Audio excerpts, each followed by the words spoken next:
on that website or that app, I'm going to shoot up this school. There was another one who said they're going to shoot any black people tomorrow. That was a freshman in Northwest Missouri State, a total of 3. Some bails have been set high. Others have been denied bail. What is going on and what are the laws? Greg Willard is a friend of the show, St. Louis University law professor, and the KTRS Legal Analyst. Good morning, Greg Willard. Good morning, McGraw. We do have free speech in this world, and I thought I could say something as dumb as what these kids are saying online. So why are they getting arrested? What's going on? Free speech, McGraw, is not unlimited. There's the old adage, you cannot yell fire in a crowded theater. You don't have a constitutional right to say things like that. You don't have a constitutional freedom of speech to threaten to kill the President of the United States, and you do not have a constitutional right to freedom of speech to threaten to kill and create mayhem on a college campus. Let's say somebody puts it out on Twitter and I retweet it. Where's that? What does the law say about that? That's a closer question, McGraw. I think the person who is doing the retweeting does it at their own risk because they have published that threat. Now, whether a jury would find them guilty of the elements of a terrorist threat in Missouri, we'd have to see. But I think to retweet a terrorist threat would pose grave criminal jeopardy to the person who did the retweeting. We had, during the Ferguson debacle, we had video of somebody standing up on a car yelling, "We're going to burn this blank down." He wasn't arrested.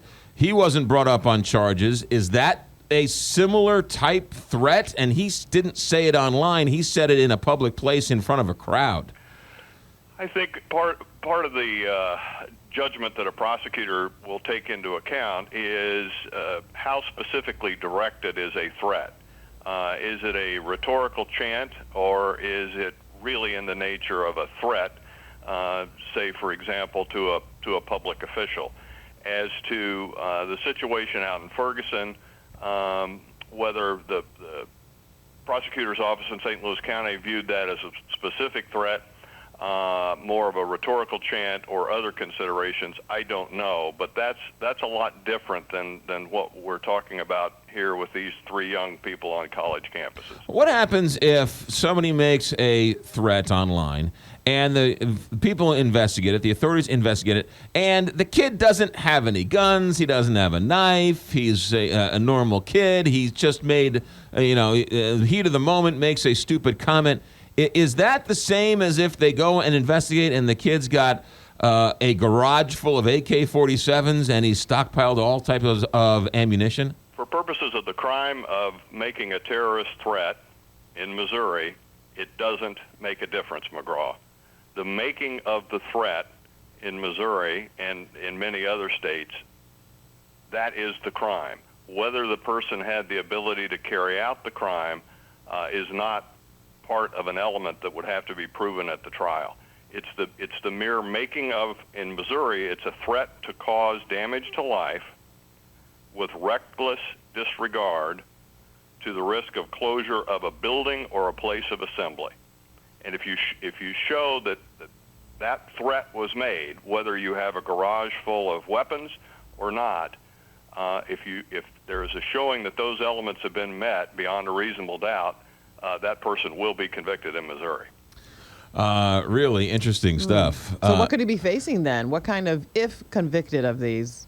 Well, the penalty for this charge, Kelly, that the young man out in Boone County, the Mizzou alleged threat, if convicted, he's facing 7 years in prison. Were you surprised he was denied bail? Not at all. I was not surprised at all. In Missouri, as in every state, and with federal charges, McGraw and Kelly, a person is entitled to be considered for bail. In Missouri, there is a specific statute that if the state can show that the defendant poses a danger to the community, the statute says, quote, the court may deny bail to the defendant, unquote.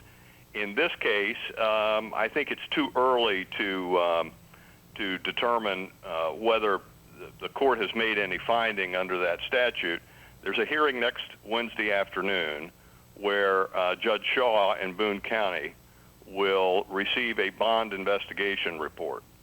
And she may reduce the bond, or she may find that he continues to pose a threat to the community, and she may continue to deny him bond.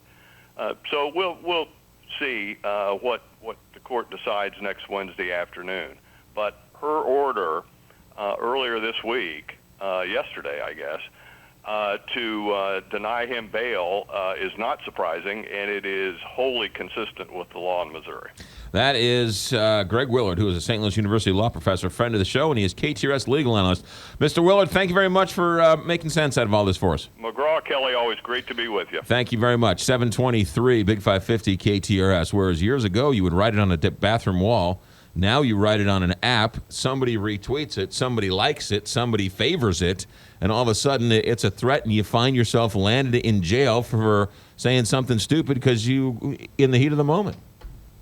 It's just a hard lesson learned. Yeah, no, it's for many people out there. Yeah, and that's all part of the internet trolling and the internet angst and the internet. I was thinking the same thing. Right? I mean, you know, how many times does somebody say something just so vile out there?